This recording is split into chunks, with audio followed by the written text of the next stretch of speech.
If you're wondering whether the Recteq Flagship 1600 is actually worth the hype, here's my honest take after spending time with it. This is a massive pellet grill and smoker built for people who take cooking seriously.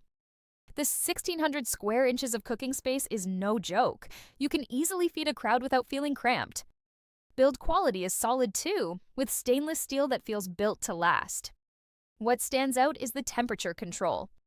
Once it's dialed in, it holds steady heat well, which makes low and slow smoking almost effortless. The wood-fired flavor is consistent, and the Wi-Fi control adds convenience when you're multitasking. Now, it's not perfect. It's expensive, it takes a bit longer to heat up, and it burns through pellets if you're running long cooks. So is it worth it? If you need a high-capacity, reliable smoker for serious BBQ sessions, yes, it absolutely earns its spot as a top pick.